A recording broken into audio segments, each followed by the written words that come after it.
Have you ever wondered what true strength looks like? Is it the loudest voice in the room, the sharpest uniform, the chest heavy with medals? Or is it something quieter? Something that thrives in the dust, that bleeds in the dark, and still finds the will to crawl back from the edge, not for glory, but for the very people who left it behind. This is a story about that kind of strength.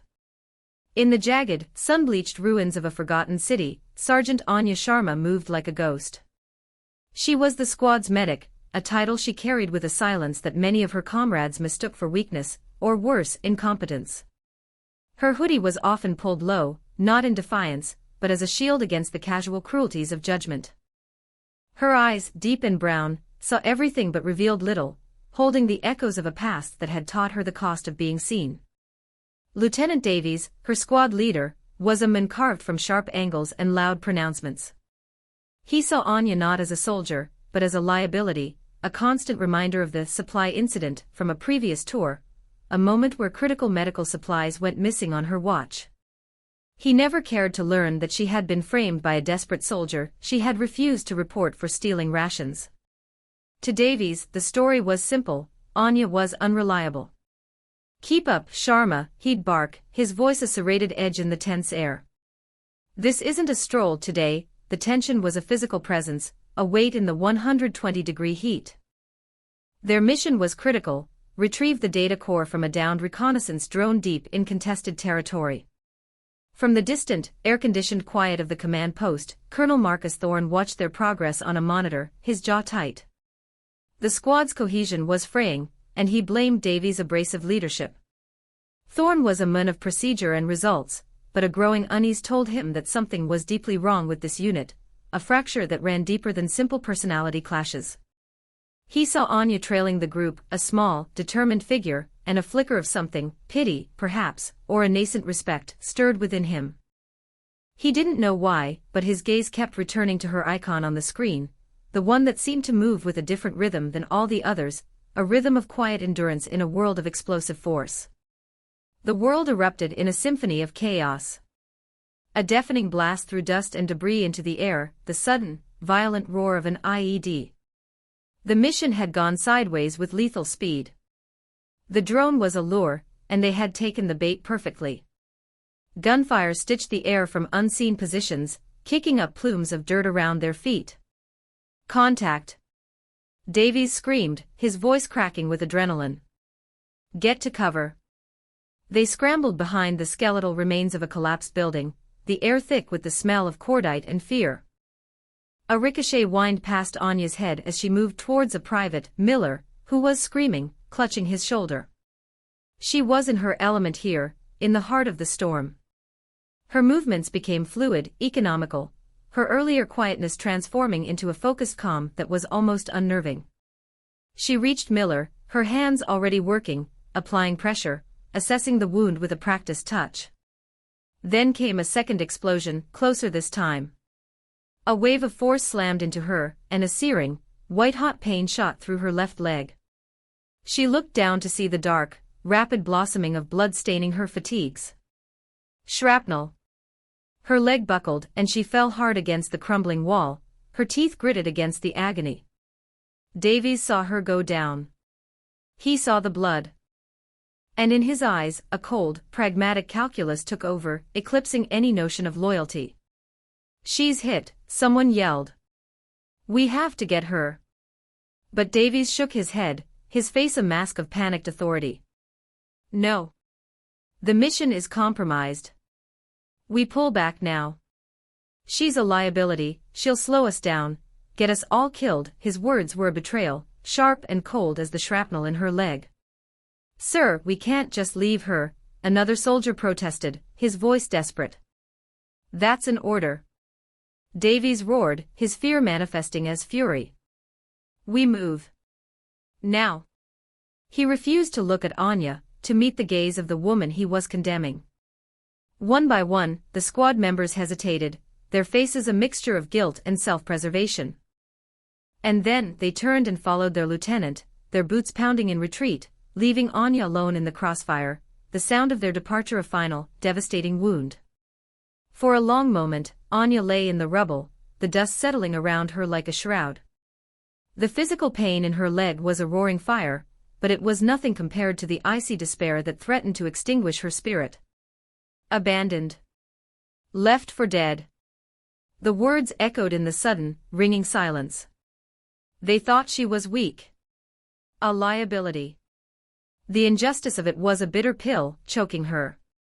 But then, through the haze of pain and betrayal, another voice pushed through, a memory from a lifetime ago. It was her brother, Liam, his face pale in a hospital bed, his own life as a soldier slipping away. He had taken her hand, his grip surprisingly strong. "Promise me, Anya," he had whispered, his voice raspy. "Promise me you'll always come back. No matter what, you fight. You help. You come home." A promise made to the dying is a sacred thing. It becomes a part of you, a creed etched into your soul. That promise was the flint against which she struck the spark of her will. Despair would not claim her. Davies would not be the author of her end. With a strangled sob that was half pain and half fury, she began to work. Her hands, slick with her own blood, moved with grim purpose. She ripped open her med kit, her mind a cold, clear space of procedure. Find the shrapnel. Clean the wound. Apply a pressure dressing. Tourniquet if necessary. She found the jagged piece of metal, and with a guttural cry that was swallowed by the ruins, she pulled it free. The world swam in a vortex of black, but she held on, anchoring herself to Liam's voice. She wrapped the wound tightly, the pain a constant, screaming reminder of her solitude. But as she worked, another memory surfaced. Just before the IED had detonated, in the split second of relative quiet, she had heard something her squad had missed, the faint, crackling chatter of enemy comms from a nearby building. She hadn't understood the words, but she understood the tone, confident, expectant. They weren't just attacking, they were hurting. Davies wasn't retreating to safety. He was being channeled into a larger trap. The realization hit her with the force of a physical blow. Her life wasn't the only one at stake. The men who had left her behind were walking into an abattoir. Her purpose shifted. This was no longer about survival. It was about her promise. It was about her duty. She looked in the direction they had fled, then down at her mangled leg. The FOB was miles away. It was impossible. But the word impossible had no place here. Gritting her teeth, she pushed herself forward, her arms taking the strain. She began to crawl. One painful, agonizing inch at a time, she started her journey back, not towards safety, but back towards them. Lieutenant Davies pushed his squad hard, the guilt of his decision a spur in his side. He justified it over and over, both to his men and to himself. It was the only call, he stated, his voice loud and brittle.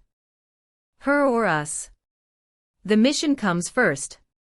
We honor her sacrifice by completing our retreat, and getting that intel back, but his words rang hollow in the oppressive silence between bursts of distant gunfire. The soldiers behind him were quiet, their faces grim. They avoided each other's eyes, each man wrestling with the ghost of the medic they'd left behind. Private Miller, his shoulder bandaged clumsily by a comrade, winced with every step, the pain a constant reminder of the skilled hands that should have been tending to him. They were moving along a route Davies had designated as the safest path back, a wide, seemingly clear canal bed that offered cover from the surrounding buildings. It felt too easy, too quiet. The silence wasn't peaceful, it was predatory. The air grew heavy, thick with unspoken dread. They were halfway down the canal when the world exploded again, this time from all sides. It was a classic L-shaped ambush, perfectly executed. Heavy machine gun fire erupted from the rooftops above, pinning them down in the open channel. RPGs slammed into the canal walls, showering them with concrete and dirt. It was a meticulously prepared kill zone, and they had walked into its jaws without a second thought. Panic erupted. Davies' confident commands dissolved into frantic shouts. Cover. Find cover. But there was none. They were fish in a barrel, exposed and outmaneuvered. Within minutes, 2 more soldiers were down, their cries of pain cutting through the din of battle. A corporal tried to return fire, but a sniper's bullet found him, and he fell silent. Their comms system, their lifeline to the FOB, was suddenly dead, filled with nothing but screeching static. They were cut off. Wounded. And their only medic was miles behind them, bleeding in the rubble of their betrayal. The weight of his catastrophic decision crashed down on Davies. He had sacrificed Sharma for the mission, and in doing so, he had doomed them all. The intel was worthless if they were all dead. He looked at the terrified faces of his surviving men, huddled behind the scant cover of a concrete pipe, and he saw his own failure reflected in their eyes. The safe route was a lie. His leadership was a lie. And the woman he had dismissed as a liability was the only one who might have seen this coming. He was trapped, not just in the canal, but in the wreckage of his own arrogance. Colonel Marcus Thorne stared at the tactical map, his knuckles white where he gripped the edge of the console. The icons representing Davies' squad had stopped moving. They were clustered in a location marked on his intel reports as a suspected enemy stronghold, a place they had been explicitly ordered to avoid. Then, one by one, their biometric signals flatlined. Corporal Jensen. Sergeant Rodriguez. Gone. Thorne's breath caught in his chest. He slammed his fist on the table, the sound echoing the crack of distant gunfire in his mind. "Get me Davies," he commanded, his voice a low growl. The comms officer shook his head, his expression bleak. "No response, sir. We've lost all contact.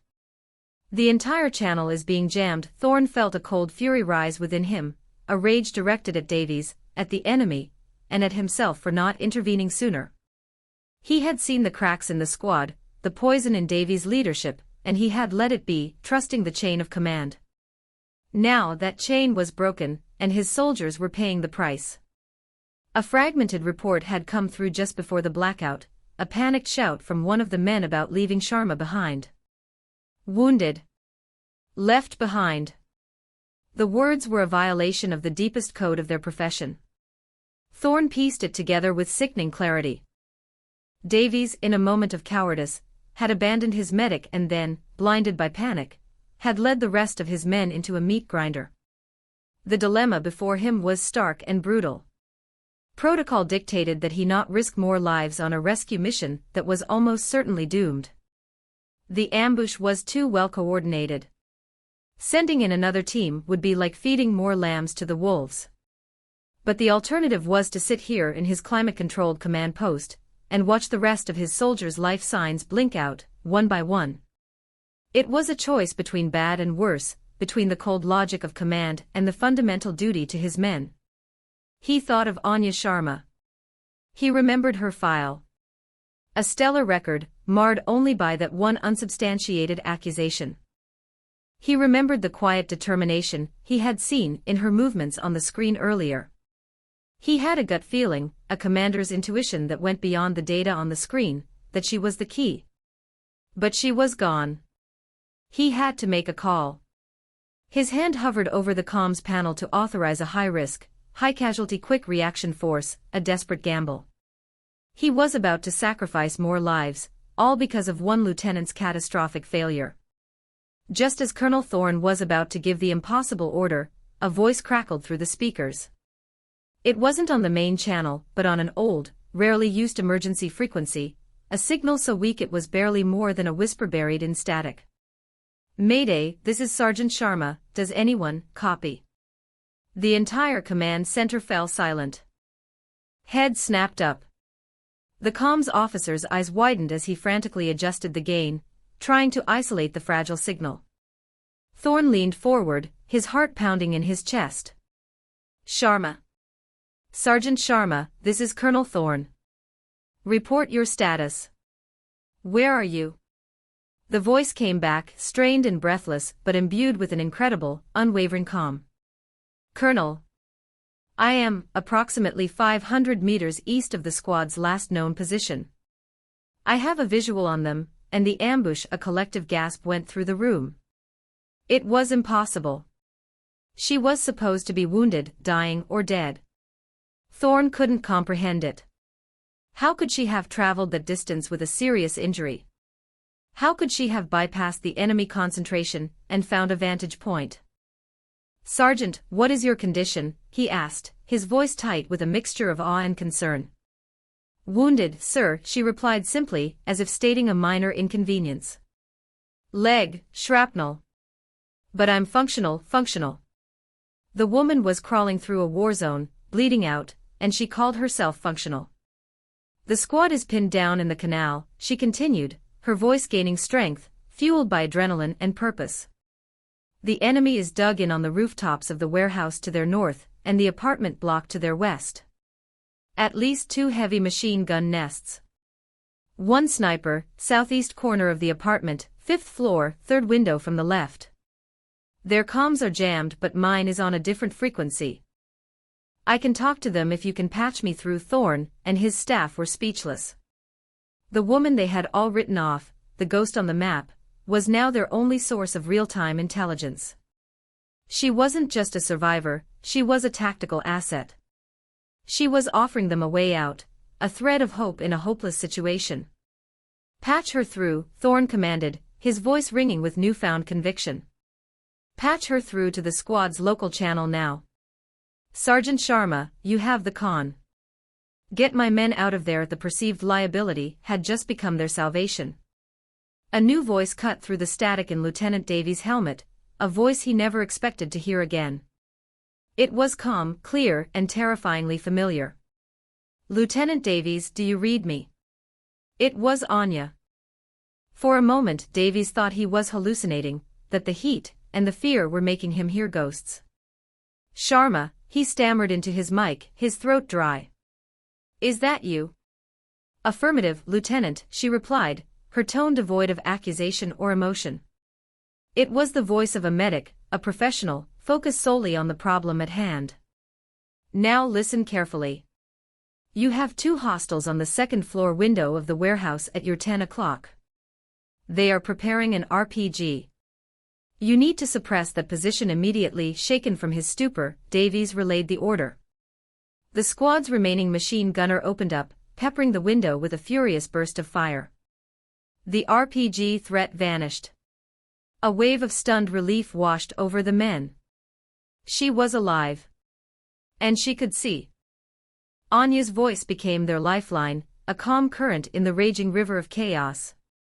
She was not just a medic, she was their eyes, their guardian angel perched somewhere in the ruins. Her guidance was precise, economical, and brilliant. "Miller," her voice came again, "your shoulder wound. I need you to take the tourniquet from your left pouch. Apply it high and tight on your bicep. You need to stop the bleeding now." Private Miller, fumbling with shaking hands, followed her instructions, his sobs of pain and fear quieting as he focused on her words. She was treating them from a distance, her medical knowledge seamlessly blending with a tactical awareness that stunned everyone. She directed their fire, pointed out enemy movements they couldn't see, and identified moments of opportunity they would have missed. Davies, humbled and stripped of all authority, found himself listening, obeying the woman he had left for dead. The irony was suffocating. His arrogance had led them into this trap, and her grace was the only thing that could lead them out. He had to place the lives of his men, and his own, entirely in her hands. "Davies," she said, her voice sharp, "there is a collapsed sewer drainpipe about 20 meters ahead of your position, on your right. It's your only way out of this canal. On my mark, you are all going to move for it. Lay down covering fire on the apartment block to your west. Go on my signal. Do you understand?" He could only manage one word. Yes, trust was no longer a choice. It was a condition of survival. The momentum shifted. Fueled by Anya's guidance, the squad was no longer a group of terrified victims waiting to die. They were a cohesive fighting unit again. Her voice was the conductor's baton, orchestrating their movements, turning their desperate defense into a focused, fighting withdrawal. "Ready," Anya's voice whispered in their ears. "Wait for the dust from the next RPG, it will give you cover. Stand by. Now. Go, go, go." As an enemy rocket slammed into the opposite bank, kicking up a thick cloud of dust and debris, the squad broke from their cover. They scrambled towards the sewer pipe, laying down a storm of suppressive fire as they ran. Bullets zipped past them, but Anya's timing was perfect. The dust cloud gave them the precious seconds they needed. They tumbled into the relative safety of the pipe one by one, gasping for breath, hearts hammering against their ribs. They were out of the kill zone, but they were not yet safe. The tunnels were a dark, suffocating maze. "Keep moving," Anya urged, her voice a constant, reassuring presence in the darkness. "Follow the main pipe north for 100 meters. There's a service ladder that leads up into the basement of a bakery. It's abandoned. It will be your rally point." She was guiding them through a subterranean map that only she could see, a path of survival she had pieced together with an intelligence that defied her rank and reputation. But just as they thought they were clear, a new threat emerged. As the last man entered the pipe, a sniper's bullet ricocheted off the metal entrance, the sound deafening in the enclosed space. The sniper had repositioned, and now had a clear line of sight on their only exit from the tunnels. They were pinned again. "Hold position," Anya commanded, her voice tight. "Don't move." There was a pause, a long, tense silence in their ears. They could hear only her ragged breathing over the comm. She was doing something, moving, repositioning herself despite her wound. "Okay," she said after what felt like an eternity. "I have him. He's on the roof of the same apartment building, but on the western corner now. He thinks you're trapped." Davies watched as his men looked to him, but his eyes were fixated on the darkness ahead, listening only to her. "I can't get a shot from here," Anya said. "But I can see him. I'm going to give you a count. On 3, I need your grenadier to put a 40mm round right on the northwest corner of that roof. Can you do that?" The grenadier nodded, though she couldn't see him. "Yes, ma'am." Anya's voice was steady. 1, 2, 3" The grenade launcher thumped, and seconds later, a satisfying explosion echoed from the surface. The sniper fire ceased. The threat was gone. Ah turned to reverence. She was not just saving them, she was rewriting the very definition of a soldier. Following Anya's final set of directions, the battered squad emerged from the bakery basement into a deserted courtyard. It was eerily quiet. And then they heard it, the distinct, thumping sound of rotor blades approaching. Above them, a Black Hawk helicopter descended, its side door open, revealing the armed figures of Colonel Thorne's Quick Reaction Force. They were safe. Relief, so potent it was dizzying, washed over them. As the rescue team secured the perimeter, Davies' first thought was of Anya. "Where is she?" he asked the team leader. "Where's Sharma?" The men pointed towards a pile of rubble on the far side of the courtyard. "She guided us right to you. She's over there." Davies ran, his men following close behind. They found her slumped against a wall, her face pale as ash, a makeshift crutch lying beside her. The dressing on her leg was soaked through with blood. She had lost too much. Her eyes were closed, but as they approached they fluttered open. She had crawled and fought and guided them to safety, and only now, when her duty was done, had she finally allowed her body to succumb to its trauma. She saw them, her squad, alive. A faint, weary smile touched her lips before she collapsed, her consciousness finally fading. They carried her to the helicopter, her body feeling impossibly light. As she was being lifted onto a stretcher inside the chopper, her eyes met Davies'. In that moment, he expected to see anger, resentment, accusation. But he saw none of it. There was only a profound, heartbreaking sadness, and a strength that shamed him to his very core. He stumbled towards her, the roar of the rotors whipping at his uniform. "Sharma." The words caught in his throat. What could he say? "I'm sorry" felt like a pathetic insult. "Thank you" was laughably inadequate. He was a lieutenant, an officer, and he had failed every test of leadership, while she, a sergeant he had scorned, had embodied it completely. She stirred, her gaze locking with his. Her voice was barely a whisper over the noise, but every man on that helicopter heard it. We leave no one behind, Lieutenant, she said, her words not a condemnation, but a statement of fact, a creed he had violated and she had honored with her own blood. Ever the words struck him with the force of a physical blow. Colonel Thorne, who had landed with the rescue team, stood nearby, watching the entire exchange. His expression was grim, his jaw tight.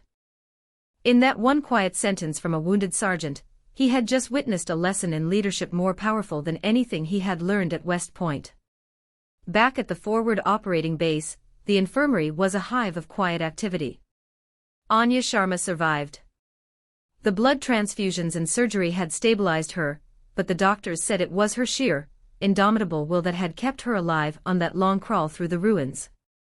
She became a legend, the quiet medic who had refused to die, the ghost who had talked a doomed squad back from the brink. The story of her ordeal, and her heroism, spread through the base like wildfire. Soldiers she had never met would walk past the infirmary and pause, peering through the window with a mixture of awe and reverence. Colonel Thorne was her first official visitor.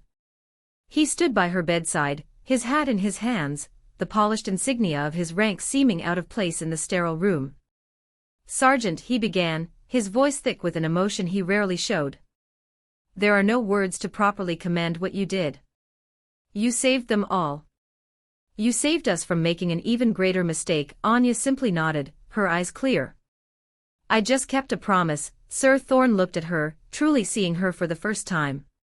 He saw past the quiet exterior to the core of unbreakable steel within. "Your actions have forced me to reevaluate everything I thought I knew about strength and leadership," he said, his voice direct and sincere. "It's not about giving the loudest orders. It's about being the last one to give up." He laid a small box on her bedside table. Inside were the insignia of a sergeant first class.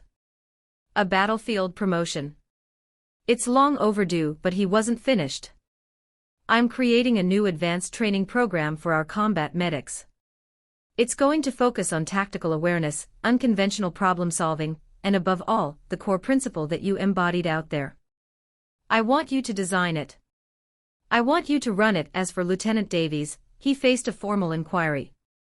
He was officially reprimanded, a black mark that would follow him for the rest of his career. But Thorne did not have him discharged. Instead, in a move many saw as a stroke of genius, he reassigned him. Davies' new post was as a platoon rifleman, and his new squad leader was one of the first medics to graduate from Sergeant First Class Sharma's new, uncompromising program. It was a humbling fall from grace, but it was also a chance at redemption, a long, hard road to relearning the meaning of the words she had spoken to him in the helicopter. True strength is not the absence of fear or the illusion of infallibility. It is the courage to do what is right when it is hardest. It is the grace to forgive those who have wronged you, not for their sake, but for the sake of the mission, for the sake of the promise you made to yourself. Anya Sharma taught an entire base that the most valuable person on the battlefield isn't always the one with the most firepower, but the one with the most heart. So, look around you. Who are the quiet ones, the overlooked, the underestimated? Theirs might be the very voice you need to hear when the world erupts in chaos. Theirs might be the strength that crawls back through the fire to save you. Share this story if you believe in the hidden power within us all. Remind someone today that their quiet strength is a force that can change the world. You never know who you might inspire to start crawling.